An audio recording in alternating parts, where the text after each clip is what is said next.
Выборы нового президента республики для ее народов стали поистине историческим событием. 13 января 2002 года для каждого жителя стало рубежом в принятии решения, от которого зависит будущее всей республики. Небывало трудные выборы с применением грубых технологий, судебными тяжбами только увеличили активность избирателей. В штабах двух кандидатов на пост президента с каждым часом ночи подсчета голосов росло напряжение и определялся победитель. По воле и выбору подавляющего большинства населения президентом Якутии стал признанный лидер, менеджер российского масштаба и руководитель самой стабильной компании «Алроса» Вячеслав Анатольевич Штыров.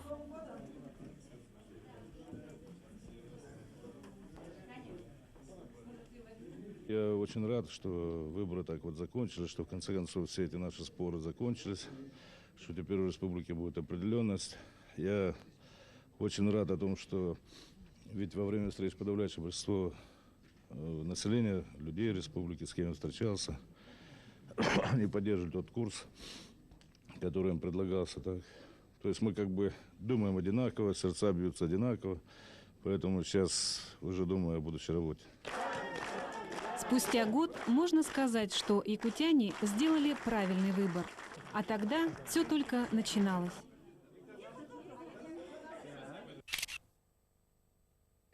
По поручению Центральной избирательной комиссии республики я вручаю Вячеславу Анатольевичу Штырову свидетельство об избрании его президентом Республики Саха-Якутия и удостоверение президента Республики Саха-Якутия.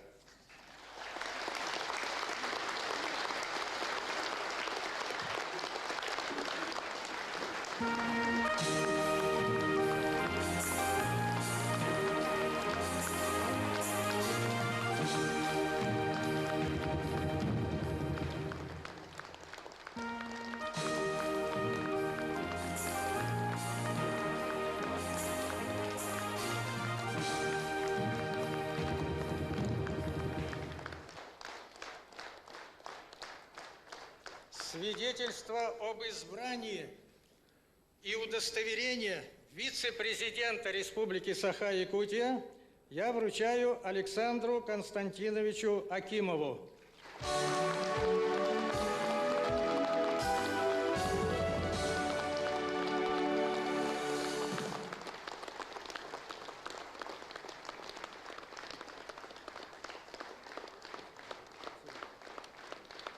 Уважаемый Вячеслав Анатольевич, прошу приступить к исполнению конституционной процедуры принесения присяги.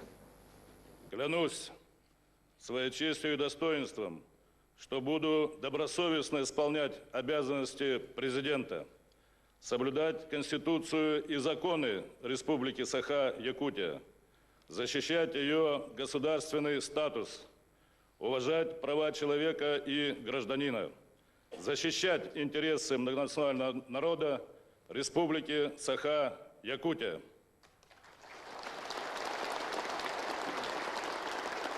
Высокое государственное собрание Эл-Тумен Республики Саха-Якутия, присутствующие, уважаемые почетные гости, приглашенные, объявляю об вступлении в должности президента Республики Саха-Якутия Вячеслава Анатольевича Штырова, должность вице-президента Александра Константиновича Акимова.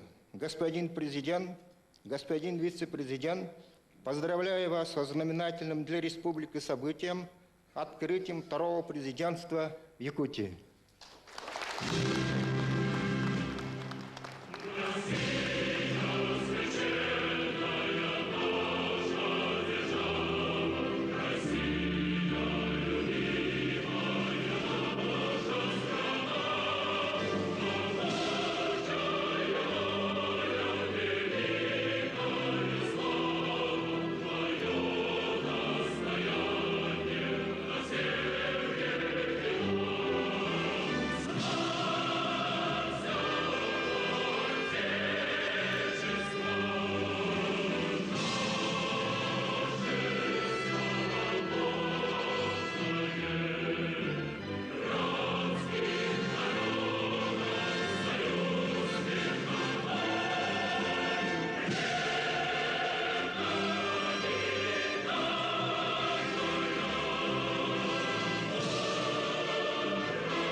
Из глубин веков пришел торжественный обряд посвящения верховного главы земли Олонхо, облеченного высочайшим доверием народа, призванного защитить каждую семью, ответственного за обустройство мирной жизни на всей земле Саха, облачение его в головной убор из отборнейшего соболя, дара хозяина тайги, в кафтан, сшитый искусными мастерицами, последовательницами-покровительницей людей срединного мира, и подпоясаться серебряным ремнем с булатным кинжалом-кортиком, символом принятия великой ответственности за народ. Уруй Тускул Айхал Мичель.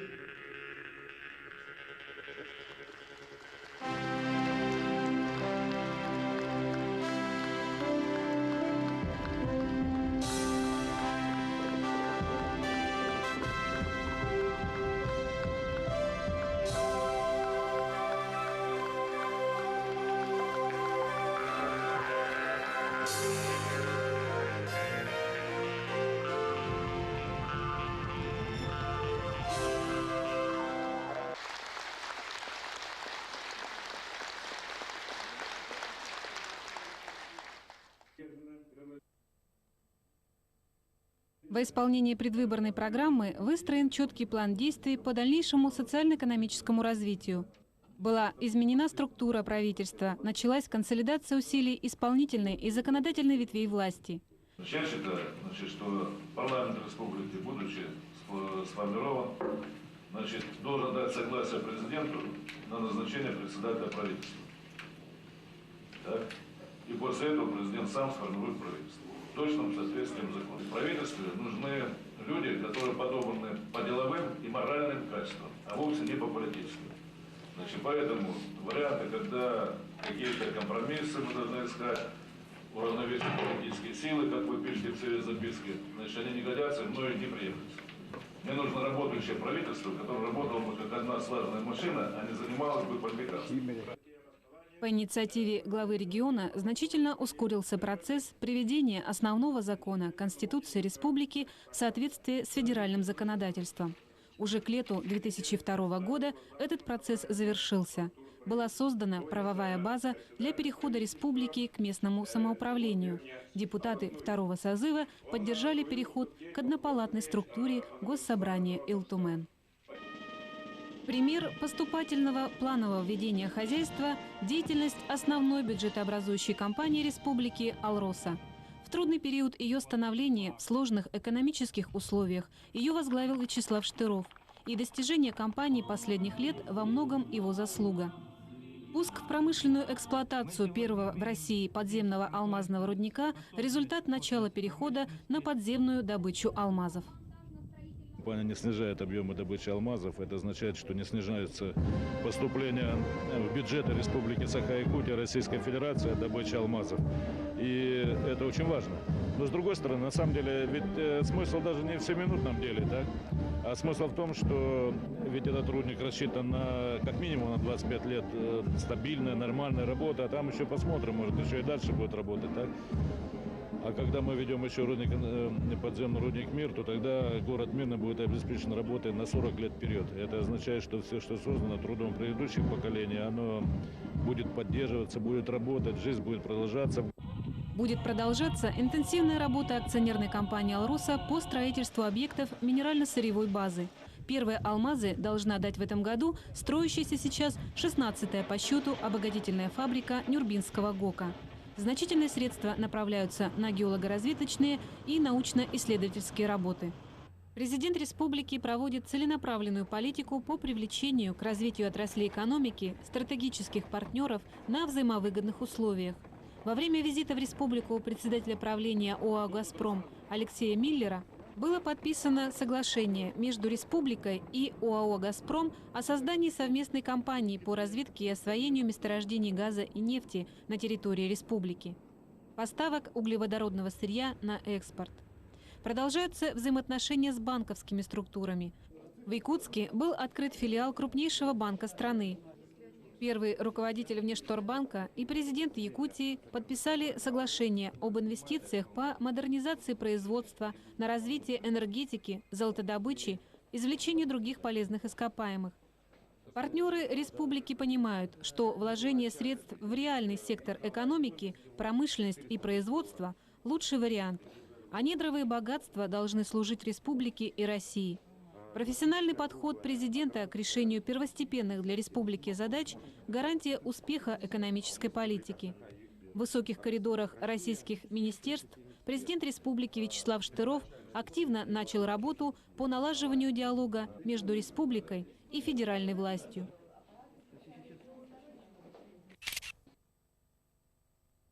В выстраивании продуманной экономической модели нашего общества ведущую роль президент республики отводит топливно-энергетическому комплексу. Несколько его поездок было посвящено развитию Южно-Якутского угольного бассейна. Утвержден план действий по малым угольным разрезам, начато финансирование производственной деятельности на открытом участке Денисовское. Разведка и освоение месторождений газа и нефти на территории республики находится под усиленным контролем руководителя региона.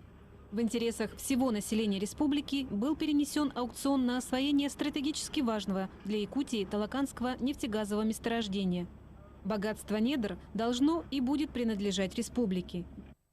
Параллельно шла работа по переходу улусов и городов на самостоятельное решение вопросов местного значения. Эту работу планомерно провел вице-президент республики Александр Акимов. Успешно работал общественно-консультативный совет. Энергетика республики – основа не только ее экономики, но и всей жизни. Поэтому набирает силу реформирование отрасли. На смену выработавших свой ресурс запускаются современные экономичные дизельные электростанции. В конце года была пущена в эксплуатацию мощная электростанция в поселке Эльдикан Усть-Майского улуса. Салдетарская блочная модульная электростанция в Среднеколымском улусе – пример модернизации всей энергетики на севере. По программе развития малой энергетики в течение нескольких лет все дизельные электростанции должны быть переведены на современные технологии, что позволит значительно повысить их надежность и сэкономить сотни миллионов рублей на закупке и доставке топлива. Больше внимания уделяется увеличению надежности источников теплоэнергоснабжения центральной группы улусов. Пуск перемычки между двумя объектами энергетики Якутской ТЭЦ и ГРЭС позволяет перераспределять отпуск тепловой энергии, сократить расходы на ее производство. В преимуществе новой системы теплоснабжения якутяне убедились нынешней зимой. Введение новых объектов и пуск газотурбинной установки ГТ-45 – только часть дела. Ответственность при их эксплуатации ложится на энергетиков и заводы-изготовителей агрегатов. От их исправной работы зависит жизненная безопасность почти половины населения республики. В ее районах за прошедший год введено в строй более 20 промышленных предприятий, поэтому планируется ввод новых энергетических объектов. Более интенсивно руководитель республики взаимодействует с федеральными исполнительными органами власти. Во время визита министра транспорта России Сергея Франко обсуждались вопросы северного завоза и создания транспортной инфраструктуры, опорной сети автомобильных дорог. Понимая, что без нормального транспортного сообщения невозможно развитие экономики, использование потенциала сельского хозяйства, президент республики вместе с главами дальневосточных регионов форсирует строительство в первую очередь федеральных дорог. Колыма, Амга с выходом на Охотское море, достройку дороги Лена, к автотрассам и железной дороге Иркутской области. В 2002 году активизировалось строительство железной дороги Беркакит-Тамот-Якутск. Под опеку федеральных структур взято старейшее речное училище республики. Заработала система датирования внутриулусных авиаперевозок. Встала на крыло новая авиакомпания «Якутия». Созданы необходимые условия для развития всех видов транспорта. Шаг за шагом уверенно отстаиваются интересы Севера на федеральном уровне. Президент республики Вячеслав Штыров от руководителей субъектов всего Дальневосточного региона на встрече во Владивостоке с главой российского государства открыто говорил о насущных проблемах северян. Надо всегда соблюдать баланс ответственности и возможностей. А здесь у нас получается два разноправленных вектора. Доходы уходят в центр, а расходы спускаются на субъекты федерации. Федеральное правительство, Государственная Дума принимают те или иные решения, которые мы должны финансировать, а доходы все время изымаются. Это первое. То есть наши, будем говорить, теперь полномочия не совпадают с возможностями. Отсюда и задержки в зарплате, невозможность финансировать правоохранительные органы и все остальное прочее.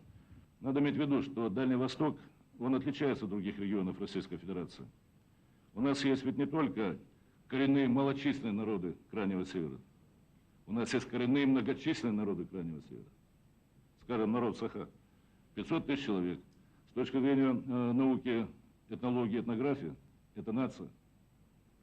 Понимаете? Для них Владивосток покажется ужасным местом для жизни.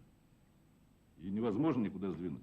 Поэтому, на самом деле, подход должен быть очень тонкий, взвешенный. И все регионы должны получить достаточно развития, исходя из общегосударственных целей, но исходя из целей национальной политики Российской Федерации. Логическое продолжение сотрудничества руководителей самой Северной Республики и президента Российской Федерации Владимира Владимировича Путина стали рабочие встречи Вячеслава Штырова с первыми лицами исполнительной и законодательной ветвей власти в Москве. Результатом планомерной работы по налаживанию отношений стало заключение договора о разграничении полномочий и предметов ведения между органами государственной власти России и Республики. Вячеслав Штыров и его команда побывали и в сельскохозяйственных, и промышленных районах. Правительство не только создавало программы, но и начало практическую их реализацию по различным направлениям экономики, геологии и разведки недровых богатств. На местах выявлялись проблемы и открывались перспективы. Как и в родном для президента Тампонском районе, по всей республике были намечены пути по реанимации золотодобывающей промышленности, что поможет вывести некогда развитые районы из депрессивного состояния. Здесь главное – занять людей. Молодые специалисты уже стремятся закрепиться на производстве.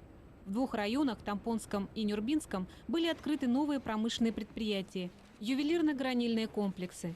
Всего за 4-5 месяцев опытным специалистам некогда мощной в республике золотодобывающей промышленности впервые удалось организовать производство и огранку ювелирных изделий из местного сырья в одном месте, что значительно сократило расходы предприятия. Заводы оснащены суперсовременным зарубежным и отечественным оборудованием и уже получают готовую продукцию. Село без молодежи, что дерево без новых побегов. Оба ювелирно-гранильных комплекса полностью укомплектованы местными кадрами. Встречи с людьми, которые заняты делом и думают о будущем, добавляют уверенности. Прекрасные ювелирные изделия – подтверждение, что силы потрачены не напрасно. По убеждению Вячеслава Штырова, на то и существуют проблемы, чтобы их решать. Даже если вначале кажется, что это невозможно, шаг за шагом всем вместе удается все преодолеть. Желание – великая вещь, за ним всегда следует действие и труд, сопровождаемый успехом.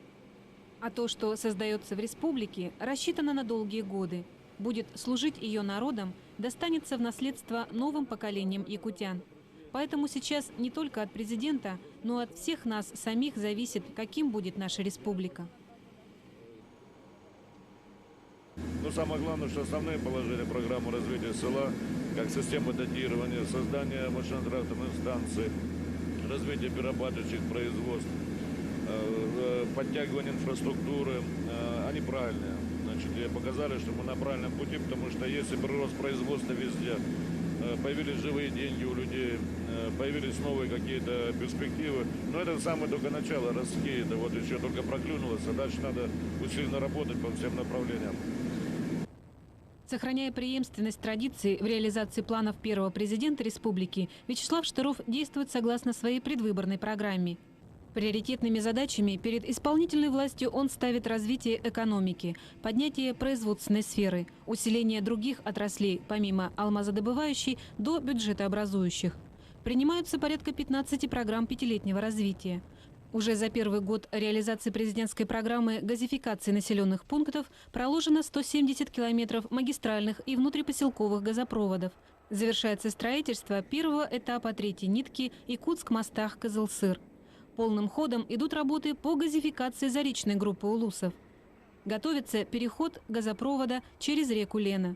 Голубое топливо уже пришло в многие дома сельских жителей. Таким образом, сбывается многолетняя мечта селян нескольких улусов республики, а значит, реально становится лучше жизнь на селе. Не страдает северная природа, появляется уверенность в завтрашнем дне.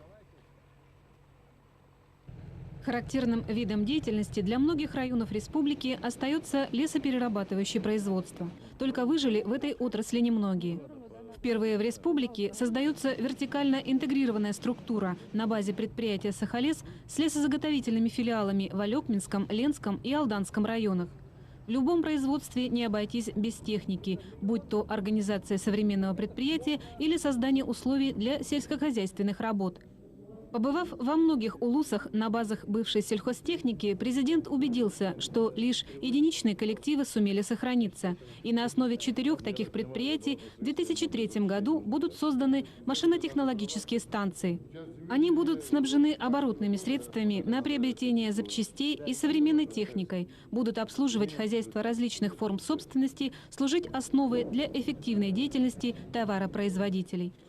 Повышается технический потенциал агропромышленной отрасли. Открыты крупные овощеперерабатывающие предприятия. В Алекминском улусе консервный завод мощностью 10 тонн продукции в смену. Он станет примером создания подобных производств на местах. Все крупные сельскохозяйственные улусы на следующий год должны ввести в строй предприятия по переработке сельхозпродукции. Ведь, по сути, они являются центром рынка на селе.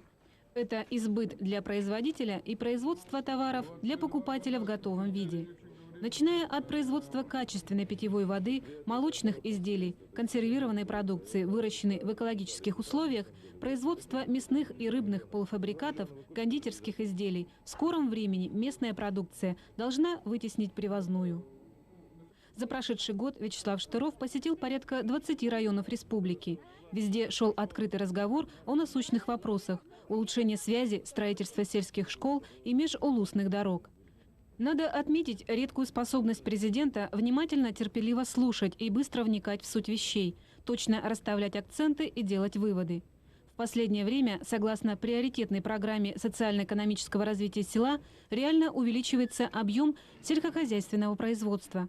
Организуется сеть заготовительных пунктов в каждом наследии модульных перерабатывающих предприятий. Открытие пищевых комбинатов в каждом районе позволит увеличить выпуск продукции из местного сырья. О том, что курс развития выбран верный, говорят первые итоги. Система датирования через закупочные цены стимулирует увеличение поголовья скота. В дальнейшем произойдет дифференциация цен по зонам. Больше внимания будет уделено племенной и селекционной работе. Программа развития села имеет четко выраженную социальную направленность. Все денежные вливания в якутское село пойдут на безвозвратной основе. Всем вместе предстоит серьезная работа по поднятию уровня жизни деревенского жителя. Во время разговоров президента с сельскими медиками открывались проблемы здравоохранения, необходимости обновления зданий и повышения квалификации кадров. По штрихам создается общая картина жизни якутского села. И, думая о будущем, президент говорит о том, что одной из главных социальных задач должно стать создание системы пенсионного обеспечения селян, чтобы большинство работающих якутян не оставалось только социальной пенсией. Мы вместе, общими усилиями должны возродить село. Создать рабочие места по примеру сельхозкооперативов Чурапча и Легой. Намеченные планы в аграрном секторе имеют все возможности к выполнению. В этом помогают убедиться личные встречи с населением самых отдаленных наслегов, где раньше не бывали руководители такого ранга. К знаменательному юбилею, 370-летию, столица республики заметно преобразилась. Самое лучшее – это то, что, готовясь к юбилею, очень хорошо работали строители, горожане, какой-то дух, такой подъем был. Ну, скажем, в Ленске. Вот это знаменитая наша стела, понимаешь, так? Мне кажется, вот ту, которую мы открывали 31 августа на День города Ленска. Ведь это одно из лучших таких произведений, может быть, даже в Российской Федерации, так? Значит, то же самое делается и в Мирном. Значит, вот, например, в Этекёле, допустим, прекрасный там у нас новый дворец культуры, и там делается памятник Кулаковскому и так далее. Будет очень такое красивое место. Ну, короче говоря, работа ведется по всей республике, не только в Якутске. Значит, и я думаю, что нам еще много предстоит сделать на самом деле.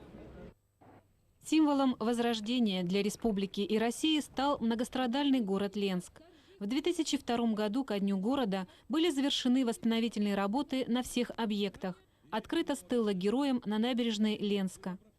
Ощущая поддержку от России и республики, с еще большим воодушевлением линчане украшают свой город. Президент республики внимательно следит за укрепительными работами. Во всех прибрежных городах и поселках завершаются возведения защитных дамб. В поездках Вячеслав Штыров поднимает вопросы возрождения строительного комплекса, многие объекты, инфраструктуры которого располагаются в Хангаласском улусе. Рабочий день в дороге длится более 16 часов. Везде заинтересованный диалог. В прошлом строитель, президент подмечает все нюансы проблем и тут же решает на месте, как лучше поступить, какие предприятия стоит реанимировать, от каких отказаться. На смену устаревшим в строительстве приходят новые технологии. Опередить время нужно всему комплексу, чтобы наполнить жизнью строительные площадки, возводить комфортабельные дома, решить жилищную проблему. Небывалое количество высоких гостей посетило республику за прошедший год.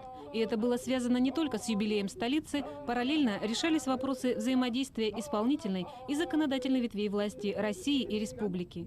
Председатель Госдумы Геннадий Селезнев еще раз убедился, что в республике с ее недровыми и пушными богатствами живут деятельные люди, реализуются программы, немалые средства вкладываются в перерабатывающее производство. В связи с освоением современных технологий переработки пушнины и кожевенного сырья открываются новые возможности к увеличению заготовки пушнины. Наблюдается оживление сбыта, открываются фирменные магазины, проводятся выставки-ярмарки. Меховые изделия республики с ее национальным колоритом – визитная карточка Якутии и товар первой необходимости на севере. Такие визиты приносят реальные плоды. Есть стремление добиться у центра введения районирования, признания республики в качестве территории наиболее дискомфортного проживания. И есть первые успехи.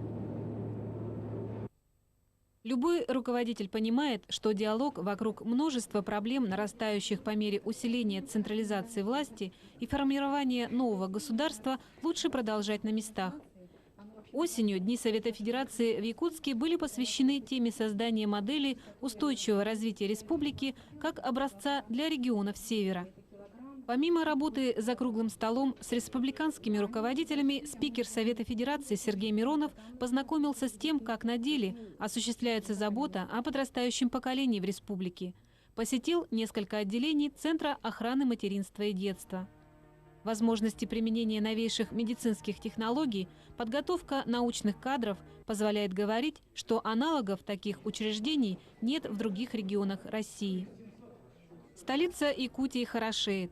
В открытой к юбилею республики аллее сенаторов с помощью президента и высоких гостей появляются новые насаждения. И теперь руководители Федерального собрания чувствуют ответственность не только за посаженные ими деревья, но и за принятие законов в отношении северян. У президента Вячеслава Штырова есть умение находить общий язык с первыми лицами государства и простыми жителями края, где ценится душевная щедрость, взаимовыручка, доброта и умение взять ношу другого на свои плечи. Мы не только гостеприимно встречаем гостей. Делегация Республики Саха-Якутия во главе с президентом побывала во многих дальневосточных и сибирских регионах по обмену опытом и для знакомства с ведением хозяйства. В Благовещенске было подписано соглашение и протокол о торгово-экономическом, научно-техническом и культурном сотрудничестве между нашими регионами на ближайшие годы. Прежде всего, руководителей Якутии интересовала организация работы товаропроизводителей. Шел сравнительный анализ действия власти по различным направлениям деятельности народного хозяйства. А Амурская область заинтересована в сотрудничестве с Якутией. Наши регионы имеют тесные исторические связи, и сегодня существует взаимосвязь по многим вопросам развития Дальнего Востока. Это и земельные отношения, и торговое сотрудничество, и ведение сельского хозяйства. Мягкий климат и плодородные земли Амурской области позволяют выращивать хорошие урожаи зерновых культур, сои. В многоотраслевом сельскохозяйственном предприятии агрофирме «Партизан», где побывала делегация республики, наладили переработку выращенного сырья. Но президента больше интересовало не приобретение готовой продукции, а перенятие опыта сельхозпроизводителей, чтобы организовать в республике сеть таких же рентабельных предприятий. Получив знания в родную республику, должна вернуться и обучающаяся сегодня за ее пределами молодежь.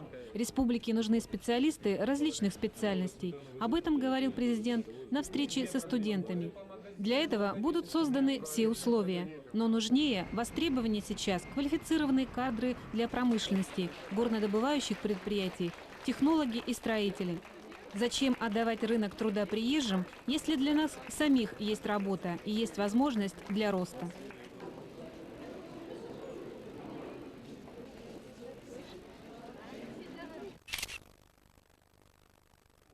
Наведение порядка в информационном обеспечении населения Якутии взято под личный контроль вице-президента Александра Акимова. В минувшем году руководством республики удалось решить сложный вопрос лицензирования вещания телепередач национальной вещательной компании «Саха».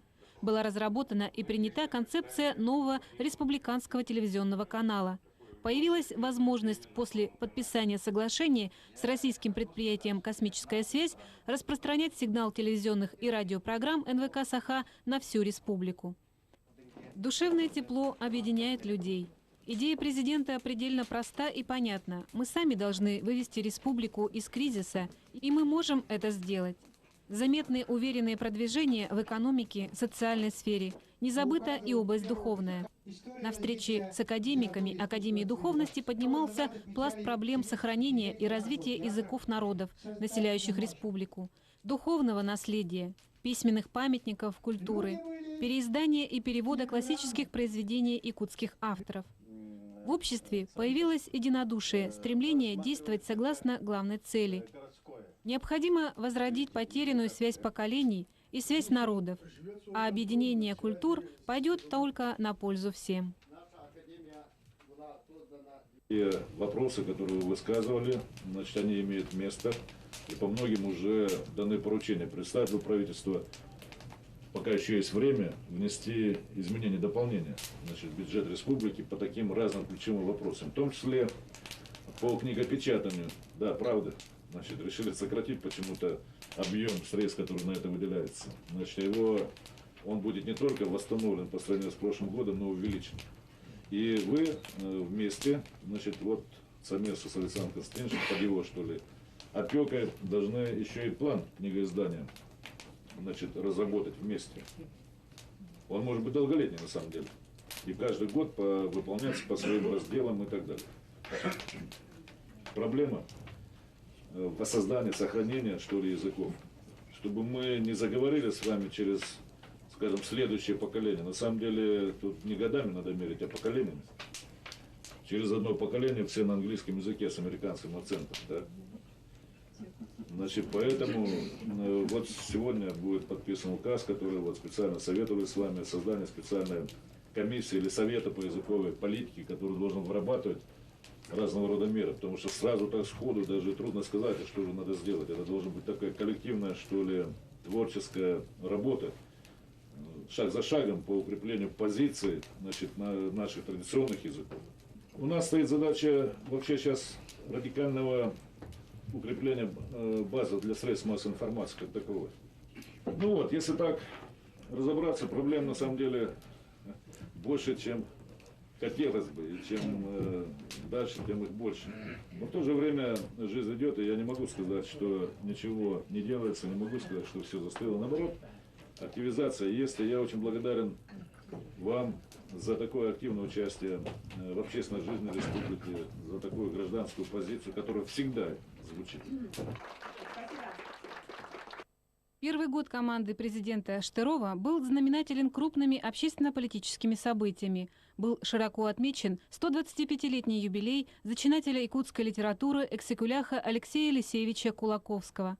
В рамках празднования 370-летия вхождения Якутии в состав России с огромным успехом прошли Дни Республики Саха-Якутия в Москве, Санкт-Петербурге, Хабаровске, Новосибирске и Якутске. Главным пунктом программы проведения Дней Республики стало подписание соглашения о торгово-экономическом, научно-техническом сотрудничестве между правительством Москвы и республикой на ближайшие 5 лет. Якутия славится своими богатствами природными, славится своим народом, славится тем, что 370 лет назад Якутия народ добровольно и большим желанием присоединился к Российской Федерации. Ну и я могу сказать, что вот последнее время, особенно когда возглавил Вячеслав Анатольевич республику, у нас появилась возможность расширения сотрудничества, систематизации сотрудничества, и появилась возможность в том, что это сотрудничество будет результативным, будет полезным для республики, будет полезным для города Москвы. И мы свою часть этих самых обязательств, конечно, выполним. Вот. Я хотел бы сказать, что вот как раз здесь у нас получается не чемодан без ручки, а чемодан с двумя ручками. И мы его нормально донесем, и все, что в нем будет открыто, это будет служить на пользу нашим двум регионам. О том, что искусство Якутии находится на высоком уровне, наглядно показала постановка на сцене Большого театра России оперы Мусоргского «Борис Годунов». Символично, что впервые с участием солистов Якутского театра оперы и балета имени Саарона Малона Дни Республики открылись классической русской оперой. Такие встречи закладывают фундамент той дружбы, на которой будет держаться Россия. Ее руководители не просто поддержали идею проведения Дней Республики в Москве и северной столице, пошли навстречу и предоставили якутянам лучшие театральные и концертные залы. Юбилей республики, одного из самых отдаленных регионов России, прекрасная возможность решить проблему укрепления единства государства. Разноплановость и разнообразие событий и встреч в Дни республики говорит о широте и многосторонности нашей связей. Северная Пальмира и наша республика имеют давние хорошие отношения, и поэтому, наверное, с таким интересом посетители выставки, в том числе и губернатор Санкт-Петербурга, встретили якутян, приобщились к культуре и традициям. Здесь же, в комплексе Ленэкспо, между правительством республики и Санкт-Петербургом было подписано новое соглашение сроком на 5 лет и конкретный план совместной деятельности в экономическом, научно-техническом и культурном направлениях. Как своеобразный итог проделанной работы, подтверждение консолидации общества, было создание однопалатного парламента республики, на первом заседании которого президент озвучил задачи следующего этапа. Перед вами будут стоять серьезнейшие задачи. Эти задачи определяются и общим ходом развития политических, экономических событий нашей Российской Федерации, специфика республики. Я бы хотел особо обратить ваше внимание на то, что нам предстоит во многом организовать заново работу в новых условиях по защите интересов республики. Хорошая традиция, когда первые руководители Якутии сверяют курс с опытными людьми, много сделавшими для своей республики. Всего за 1 год президент республики Вячеслав Штыров вместе со своей командой смог сделать то, что главам других субъектов России не удавалось свершить годами. Поэтому у жителей республики есть все основания верить своему президенту и его авторитету политика федерального масштаба. Есть дела, есть вера, значит, будет результат.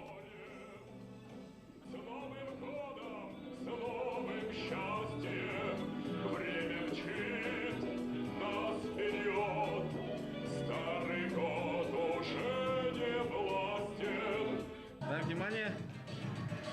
Съемка!